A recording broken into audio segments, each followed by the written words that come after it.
welcome back, ladies and gentlemen, after this mini short break, I would say. And with that, we move on to our fourth panel discussion. This topic is extremely interesting, at least for me. With that said, the topic is creating allies to allay fears, engaging men for including and empowering women. This is going to be super interesting. We've got our moderator introducing Vidyotama Sharma, Editor-in-Chief, India Diversity Forum. We have our panelist, Dr. Tanaya Mishra, Global Chief Human Resources Officer, SR Constructions. Raga De Silva, co-founder and director, Speaking Minds, author, LGBT and diversity speaker. Vikas Khoka, Head of Human Resources, Dhanuka Agritech Limited, diversity and inclusion influencer. Rajarshi Ganguly, President and Global HR Head, HR Alchem Laboratories. Amit K. Sharma, CHRO, Volvo Group India. Requesting our moderator, Vidyotama Sharma, to please take over. Thank you, Ankita. Hello, everybody. So, without making much ado, I'm going to get straight on to starting the session. You all know the topic, creating allies to allay fears, engaging men for including and empowering women. The irony is that we live in a supposedly gender-neutral world where women rule nations, take to skies, lead scientific missions, etc. And yet, it is not possible for any office, any organization, or any nation to say that we do not have gender bias. We do. Openly or subtly, we do discriminate. Despite the level of advancement we have made in bringing more women to offices, we have still not been able to create ideal work environments for them where they feel equal, safe, encouraged, and inspired. The same goes for people and professionals with different sexual orientation. The LGBTQ plus community. The LGBTQ plus community needs to be given due respect, and their members must be made to feel comfortable in being who they are, instead of they living and working in fear of being ridiculed or sidelined. The attitude of judgment never ceases in our society, at our workplaces, in our families. So what is wrong with us as a people, as a workforce, as an organization? Do men have a feeling of entitlement? Or are women being brought up with a feeling of subservience, which later gets difficult to shake off? If so, why then do women who feel discriminated themselves join in discriminating LGBTQ plus community? It's a vicious circle, isn't it? It's clear that we need to sensitize people at home, at workplaces, and at many other fora. All professionals of all genders bring in their expertise. All need to feel safe, and also all need to be encouraged to move to boardrooms. What is stopping this from happening? Men, organizations, work atmosphere, or women themselves? Or maybe the LGBTQ community itself?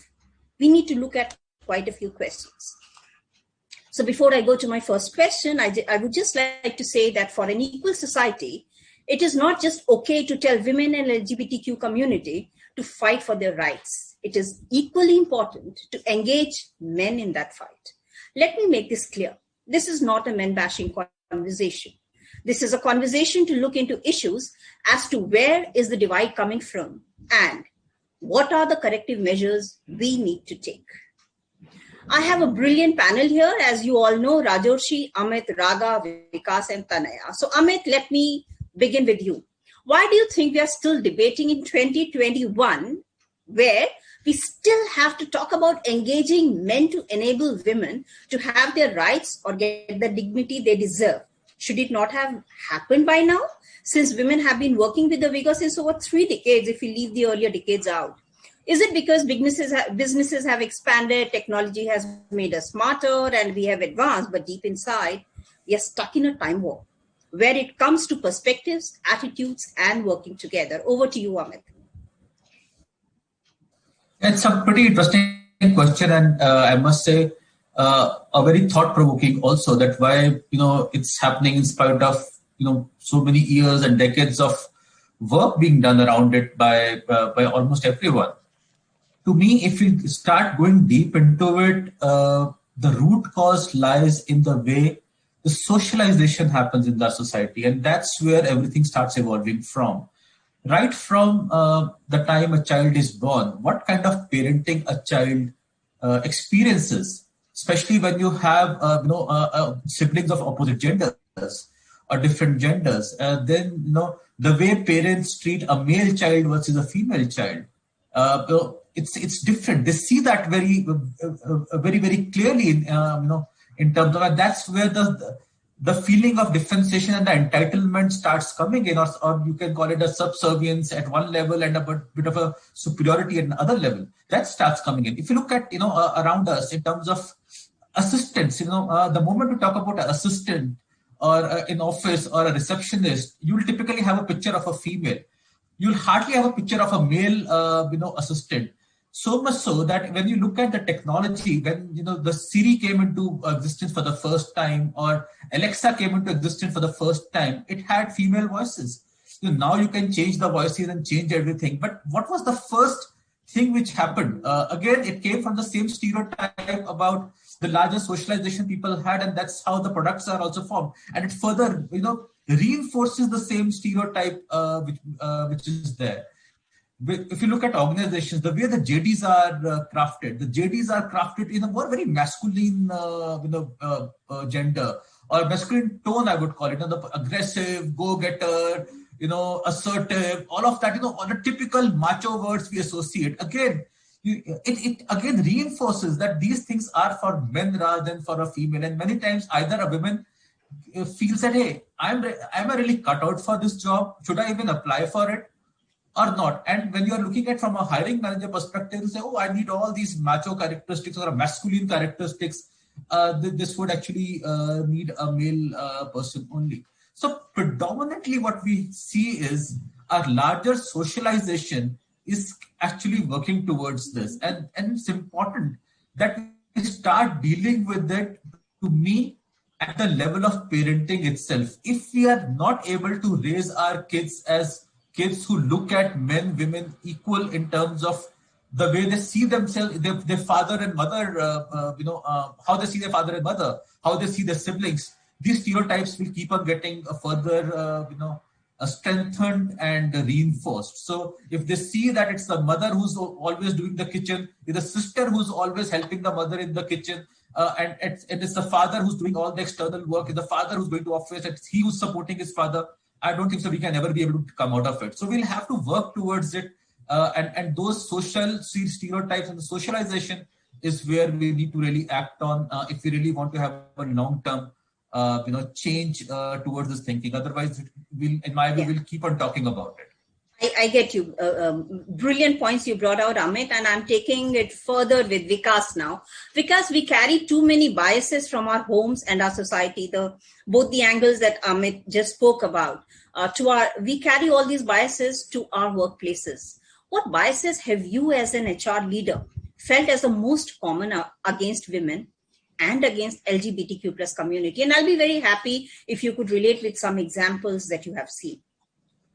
So thanks, Vilatarama, and thanks, Amit, for setting the context very rightly, where you traced everything getting back to the home, the roots where we are brought in.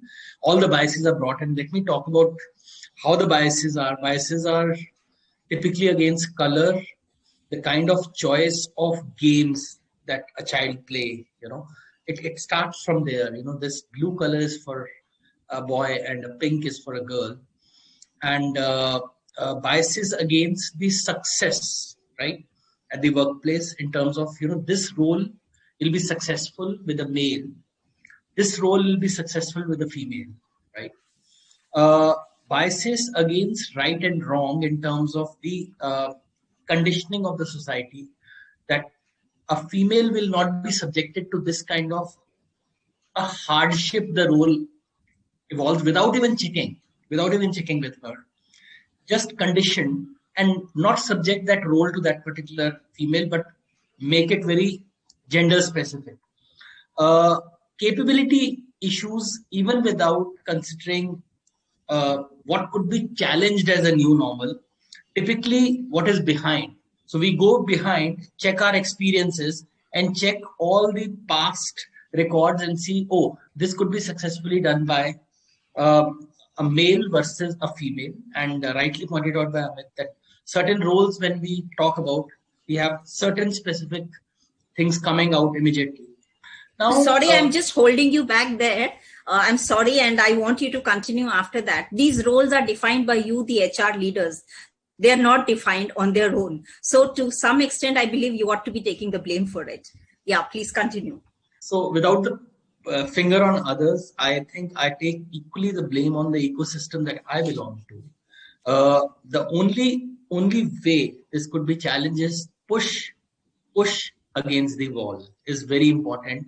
And if HR leader or the business leader is not doing that, I think it can't be done by the remaining population in the organization. So that pushing against the wall has to happen.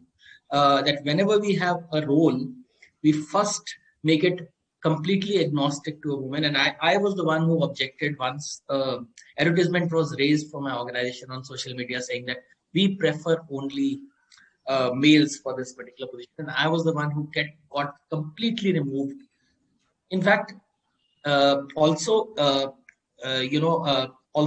putting the names out in the CVs, sending the CVs to business leaders without the names, so that they would not get to know which gender is it, right?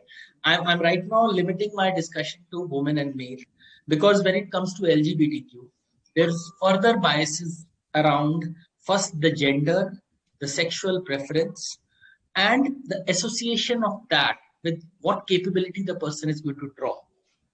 I'm just taking a quick example. I was chatting on my flight with somebody and I just chat that, do you consider LGBTQ fraternity for army or police role? And they said that no, that role cannot be performed by a person who has a sexual preference, which is an alternate preference. And I got to know that the bias is not only existing in the corporate world, but it's spreading around in other parts of society where the capability is considered directly linking to the sexual preference. I get you. So we have a long way to go. I'll come back to you with further questions. Rajarshi, I'm turning to you. Women in sales and manufacturing have a very different role before them because they face the diversity diversity issue on a very large scale.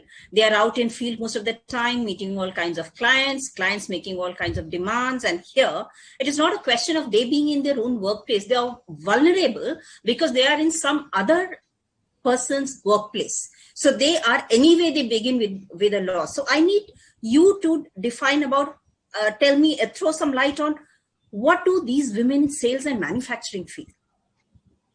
Yeah, I think, thank you. I think it's a very pertinent question. And, I think before I answer your question straight, I just want to also kind of extend the remarks made by two earlier colleagues.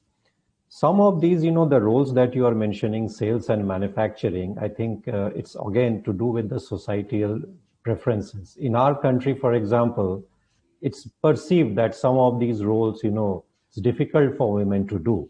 Of course, these thought processes are changing. However, if I relate with my experience outside India, I mean, in my past company, I was managing several other countries, and including one of them, Russia, for example. There, in my field force, we also were in the pharmaceutical there, 80% of my sales force were women employees. Whereas in an Indian context, to even surpass 5% in a sales force is very difficult. Again, it's to do with, how you do the upbringing, the societal preferences, what kind of role reserved for women, men, etc. So it's just sometimes to do with the society. Coming to India, it's been always a great challenge to attract women in the sales and manufacturing. And you are right. It's not just getting them to the workforce, but also to the, how do they do the job on the day-to-day basis. And I would just take extra one more minute. I remember my experience when, there was a factory where there were no women workmen. I'm talking about several years back. And I took the initiative of introducing women, workmen as well as, other staff in the factory. So we had to do a lot of changes in the infrastructure itself.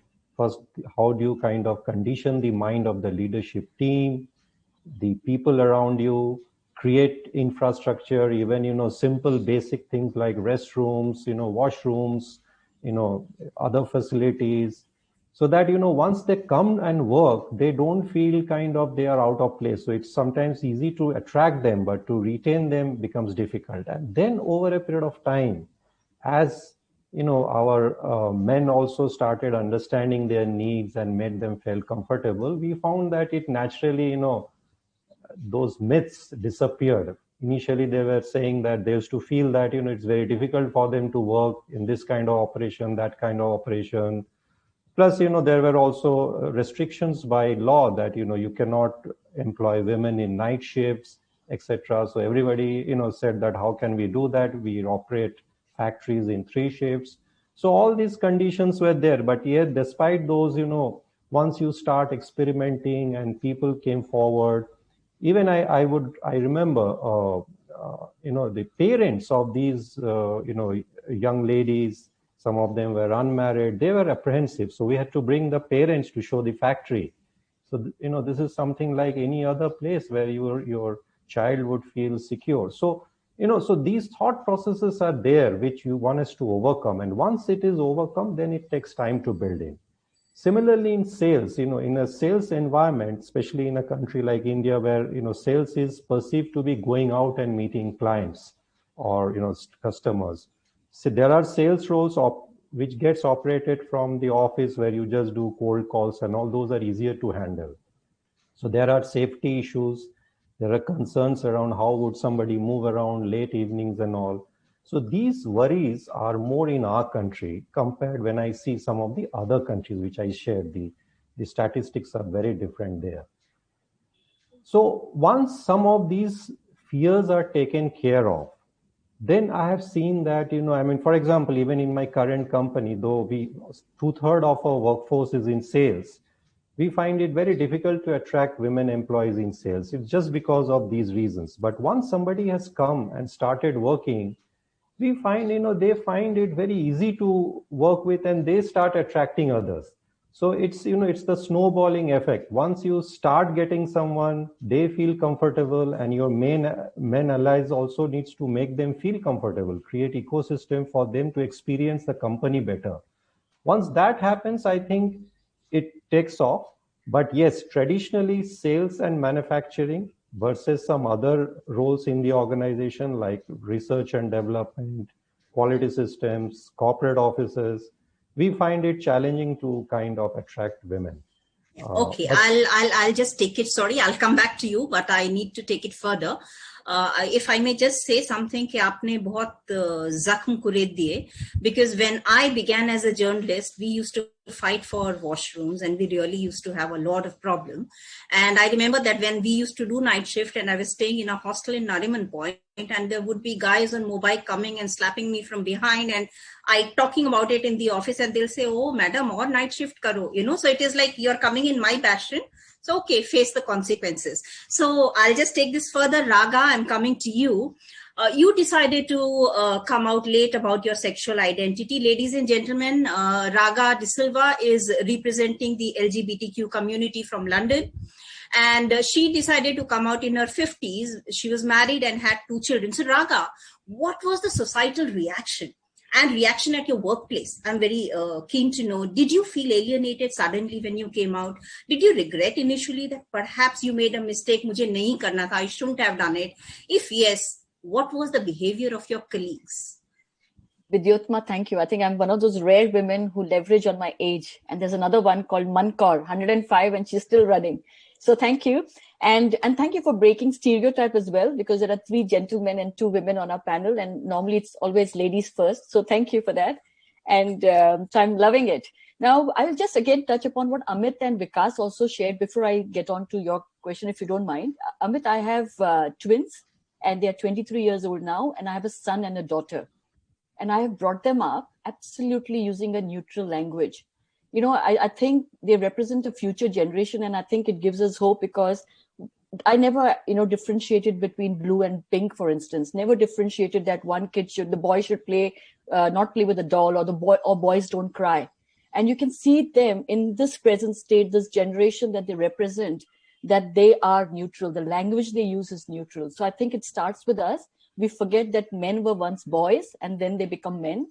And so thank you for bringing that out. And thank you. So Vidyottama, I represent, like you said, the LGBT community. And for me, it is about empowering men and women both, about our journeys. And I came out twice, one at the age of 30. I was outed by my mother. Sadly, I was basically pulled out of the closet. And I was in New Zealand at that time. And let me just share that in New Zealand, it's a very liberal society. There is supposedly anti-discriminatory laws. So you can't really call somebody a name or slur. There can be a legal action taken. But I used to work in a very large advertising agency there, and I was poised to be the director in top management and everything. I was winning accolades, awards, as you said. And suddenly one day there were rumors about me having left my marriage and that I was now considering coming out and being with a woman. And suddenly the same management, the same country, which was very liberal, started showing signs of homophobia. They don't say it to your face. They do it passively. Suddenly you're alienated. Suddenly you're not invited to social gatherings. Suddenly you're not invited to meetings. They find excuses to make sure that your promotions are pushed back. And we're talking about New Zealand. So that happened to me. And I was very young at that age. And finally, what happened? Finally, I decided that I didn't want to work with an organization like that. And I left. So they lost a talent. They lost somebody who was actually taking the organization forward. Now, come back to 50. As you said, last year I came out. And I run a business in India. And we have a fairly large office in Mumbai. And my partner is also my business partner. My life partner is also my business partner. Our story came out in Brut, India on a Sunday. Monday morning, we go into office. We have never spoken about our sexuality, just like, as I'm sure you guys never go and say, hey, I'm Tanaya and I'm straight, right? So we don't go around and say I'm Raga and I'm, lesbian. We walk into the office and there was pin drop silence. You could just feel sniffles and people, there was discomfort. You could just slice it with a knife if you had a knife. It was so, people were uncomfortable. There were whispers around us. When we would go to the kitchen, now remember, we're directors of the company. So it's like all the more difficult for us. And then everybody was just quiet. People were avoiding eye contact with us. It was just very obvious. But in hindsight, I wish I'd done something about it. I did not. I let it go because I was uncomfortable. I was also learning.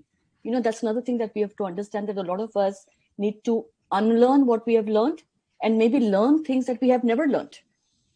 Eventually, 2-3 weeks later, one young person from the team came up to us and said, I love your story. You've inspired us and thank you for sharing it. And that's how the ice broke in the office. So my 30s and my 50s were two different experiences.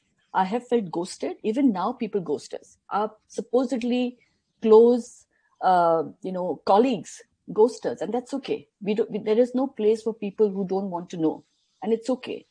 There are situations where it is uncomfortable. People will talk to us, and the moment they get to know that, oh, you're that Raga who's out, I can sense it. There is a lot of homophobia still in corporate world, whether India, New Zealand, UK, there is, because people are people. Do I have any regrets? No, I have zero regrets because, I think you can't live your life half. The moment I decided to come out with my truth, I decided until then I was incomplete. My story to the world was false. It was not my truth. My capacity to give was also incomplete with Vidyottama. So I think it is important for us to live our truth. There are lots of biases. I mean, all three speakers before me have touched upon those biases. I'll come to you on that later, yes. Raga. Yes. I'll come to you on the biases later. I'll just thank you so much. And I'm really happy that you could speak so clearly about what the reaction was in the offices in society. That's really, really good. Thank you. And I'm coming to you, Tanaya. Tanaya, you work on projects outside India as well, in remote areas and sometimes under extreme conditions. You tell me that you are bringing in an anti-view here that in more than men, it is difficult to engage women. And I would really want to know, why do you say so? Look, it is the society, and I completely agree with some of my other speakers. And Raga, it was a fantastic story and very inspiring. But it's also the ecosystem that you are in. For instance, I have operations in Papua New Guinea, which is a small island, up in Australia, which is very difficult to hire people. We have operations in Kuwait where most of it is, it's hot out there. You have restrictions and it's difficult. So I cannot have women employees being engaged in construction and sites. Similarly, I have operations, say, in Dubai, in UAE. So while corporate offices can run operations, hardcore operations or construction of project size is extremely difficult. You will not get. One is the ecosystem that you are in, A. B is also the harsh conditions that one has to adapt to. But I'm not saying that we've not tried. We have gotten women to drive our transit mixers when I was with ACC. Personally, I have fought unions in foreign countries, and we have successfully, it was a room full of gentlemen. I was the only lady, and I've done that in India. I have looked after unions, but I think it's an ecosystem, and it's the environment. It's all of it put together. So it's difficult to point at one particular thing. But yes, in constructions, in hardcore, particularly if you are doing in Uganda, Tanzania, in the Middle East, it's difficult. Okay. So while I will come back to the questions on why women do not come forward, I'm going back to Amit. Amit, I want you to tell me, what is a man's role in gender equality at workplaces? Is he ready to acknowledge male privilege? Because a lot stems from there. Does he owe his perspective about taking his female or LGBTQ colleagues lightly to the behavior of society towards them when he was growing up? Or is it insecurity of men that the workplace that was once a male bastion is today encroached upon by professionals of genders who he does not associate with office work? He thinks their place is somewhere else. So I want you to tell me, what is the reason you feel that men feel this kind of discrimination, and also what is their role in solving it? Over to you, Amit. Yeah, I think fundamentally it stems from the fact of a superiority, which anyway starts the way a child is born, especially a male child, and as I said, he experiences in his growing stage. So this feeling is always there generally, and that's how the very few parents, as Raga said, and really thanks for sharing that, Raga, about your story of parenting, and that's what we need. But I don't think so. That's a very common phenomena. The blue and pink is still very prominent. Dolls and guns are still very prominent. So that's one phase of it. The second piece of it is also equally important for us to understand, is that today the opportunities are less. There are more and more people who are vying for those opportunities. And now, look at it from a perspective of psychology, that you have one more set of people coming in who are vying for the same set of opportunities now. So there is this competitive spirit around you, which was earlier a smaller group. And now that competition has further increased, that further adds to that an entire context of, okay, why should we add more people into this pool? Whatever is there, let's try to fight it out in that and then move ahead, because that's where you know how to play the rules of the game. When you are all men's club, you know the rules of the game are different, and when you have a women and a male both together, the rules of a game change. Now, in terms of, and they have not learned the rules of the game when women are also there. And that's where the resistance starts to come in. The conduct, the language, the way you go about doing things. A lot of things fundamentally change. The larger sensitivity which you need to have. So why to bother about building all of that? That to me is a kind of a thinking which is there and which needs to be solved. Now the problem, as you said, now this needs to be resolved also. And how do we solve it? Any system which needs to be solved or any change we need to bring in always has to come from the system.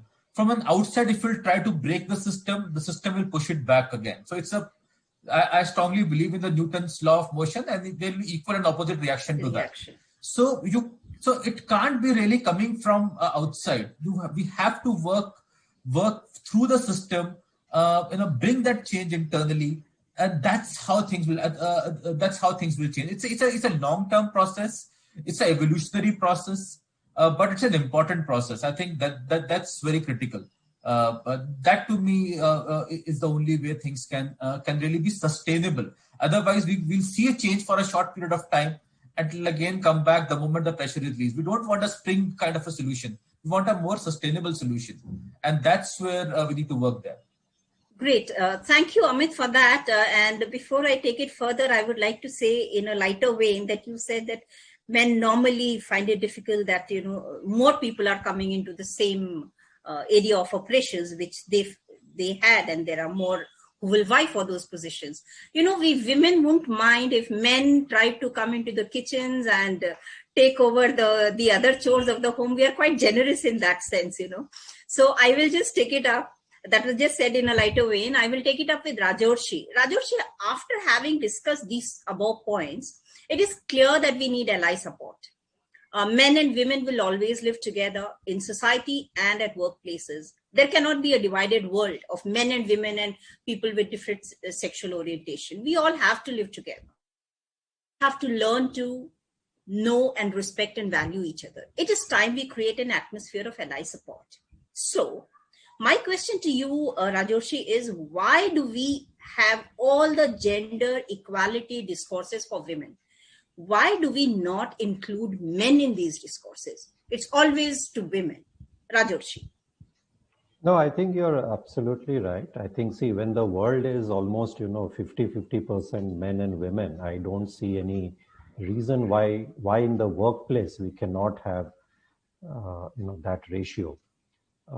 In fact, interestingly, yesterday or day before, I was reading a report which says India only has 20% working women population compared to China, which is one of our neighbors. They have, I think, close to 60%. So I think it's time that we build that ecosystem in all kinds of industry.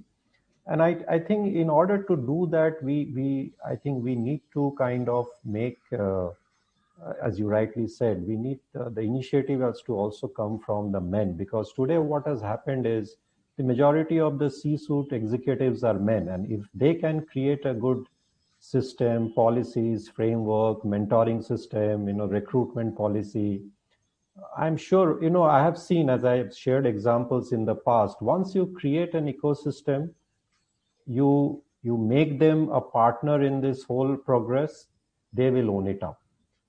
And once the women colleague starts experiencing a workplace in a positive way, I have seen that they start building their career with us.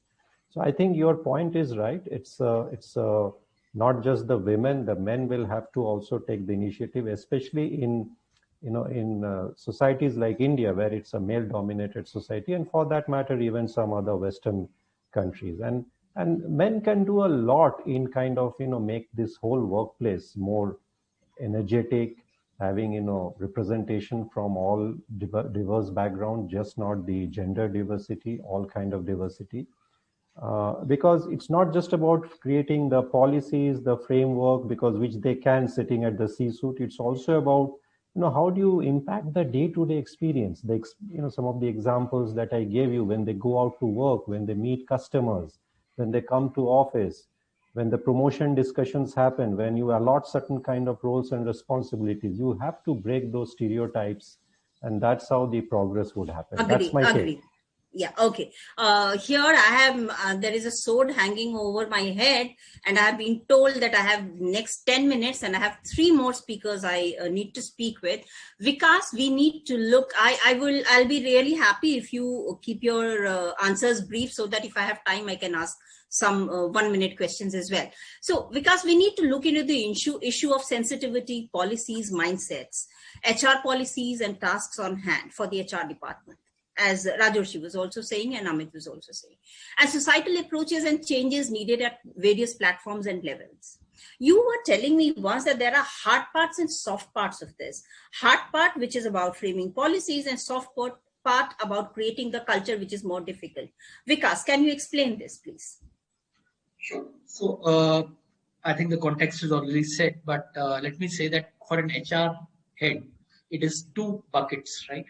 The hard part, I would say, is actually hard, which is the culture. The softer part is the policy, infrastructure, and processes. I think a lot of social media, social media interaction is happening around rainbow colors, LGBTQ, gender neutral policies, etc. Which is, I feel, the softer part because that's easier to be done, right? You can set up infrastructures, you can set up policies, you can invite consultants, set up processes. The tough part is, and if you really look at the gender issues, right, today, in the lighter conversations, what are those jokes or what are those words or what are those jargons which I use which make people uncomfortable? Are those jargons and lighter conversations very friendly to people? And we observed a lot of complaints used to come when people get into a easier zone, like a lighter zone, when they go for an evening coffee or a drink. What kind of conversations are happening? So that is very, very important, and a sensitization has to be created around how we need to conduct outside our boardroom, because boardroom is always governed by rules, right? Everybody follows that. What breaks the rules is when you go out for a drink or when you go out for offsites. What are conversations are happening? Are you making the conversations make every gender feel part of it? And I would not call it a woman or a man, because gender neutrality means we should not call it a man or a woman's world, right? It could be anything. So I think those conversations, we need to have a sensitization. Sensitization has to be brought in by people internally, but change agents have to be created by allies which come from outside. So you help organization to create those change agents to be able to drive that sensitization in the organization slowly and steadily, not necessarily governed by posh rules. Because you can't take a stick and teach that. And meet them. It has to be slowly and steadily built into the culture how conversation should be. Yeah, sure. Thanks. Raga, you have been very bold in the step you took and the way you have handled the situation. And I do understand and agree with you that most of us are still not aware about how can these situations be handled. So here from as a first person account, I would want you to say, what do you expect the HR managers, the organizations and the society at large when it comes to working professionals of the LGBTQ community to do to make the situation better? See, with Jyotima, we do othering, right? We always talk about society as it's somebody else. We are society. It starts with us. And that othering we have to stop first and foremost. I think each one of us is responsible. It's not just the LGBTQ community that we should be talking about. Like Vikas has been saying, it has to be everybody and anybody, because we're talking about a diverse and inclusive society. See, sadly for all of us, we come from a very complex environment. Our homes are so different. We come from a home, we follow different religion, different faith, the food we eat, who we worship. We bring that into our workplace. And the workplace is suddenly completely different at times. And depending upon your own biases or your own upbringing, you kind of have a reaction to what happens around the workplace. So that it's quite complex. It's not as simple as saying, chalo, ye button ghar pe rakho, and this button you bring to your office. We have to start at an individual level where organizations understand that we are different people. So I don't think that it is the responsibility of any one, it's a collective responsibility. We have to start with ourselves. We have to, I don't know, in New Zealand, what really worked, in UK, what really works is an anti-discriminatory law. So, law is something all of us are scared of law. All of us believe in the legal system. So maybe there are those things that we need to do where at least people will not abuse you, ridicule you, give you slurs, because there will always be fear. They know that there is action that can be taken. I know of companies, I do a lot of talks where there are champions set up who you can go to if there was a problem, that somebody abused you, discriminated against you. You could go to that person and you could talk to them, and they make sure that people know that there are consequences to those actions. And I think that is where we have to start. Great. Thank you, Raga. And you have put certain things in the very right perspective. Thank you. Most of all the speakers are doing a brilliant job, and I wish we had more time. But due to paucity of time, I'm coming to Tanaya now. And if possible, we will just take about 1 or 2 minutes of wrapping up. Tanaya, quite often I feel that instead of bettering their performance, women get into proving themselves better than men. That I am better. They get into this proving game, as if men were the benchmark, which I feel is not right. Men are not the benchmark. You are your own benchmark. So Tanya, what do you think is a woman's role in gender equality at workplaces? If she feels that men are the benchmark for her growth, she will always fall short of achievements because she will always look up to them. Is when she's trying to prove a point. So is she caught in a web of habits, and or do you think that the society has a lot to create those benchmarks for her, and she need to get out of that mood? Tanaya.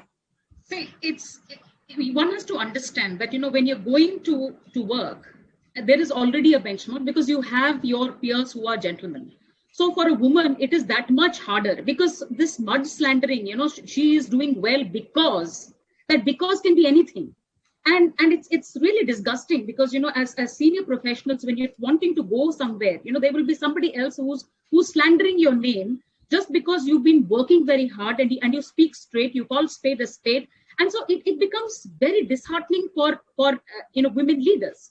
Even when you want to, while we are talking about, having kind of, it's a kind of a written, unwritten rule where we want more and more women. But when senior lead women want to go and apply, there is nobody taking them. I have so many women friends who have been executive vice presidents, I will not name organizations, who are sitting at home. So there are very qualified women, but unfortunately people, while they say something, they do something else. And that unfortunately doesn't match. Now, one thing which I want to also mention is, when children are growing up right now, the young boys, are feeling very discriminated because they say, oh, where will I get in? Because first there is the gentleman, the woman category, then there is the scheduled caste, scheduled tribe. So where am I going with all of this? So, it's a very different kind of, I don't think there is something that there's a mold to say that, that this is how it's going to work. But right now there is systemic thinking which is necessary for us as a society, which needs to impact the organization and the ecosystem that we are in. So a lot of things to be said, but I know there's shortage of time. Yeah, I am really sorry to all the panelists. You all have been wonderful speakers, but I think we need to wrap up because there are many more other speakers waiting to come online. I would want to thank you all for being a wonderful panel. And I just agree with all of you, if I can sum up, that we all have to work together as a society. We all have to forget who's a woman, who's a man, who is a gay, who's lesbian, who's transgender. We are all human beings, and if we can put that together and the organizations can become a little more sensitive, creating that sensitization process, as all have spoken, I believe it will not happen in a day, as has been said, but perhaps kahin to shuruaat karna hai, let's take the first step. Let's try and make a difference. And I'm sure the other steps will get clearer as we go along. So thank you very much. And I'm handing this over to Ankita. Thank you.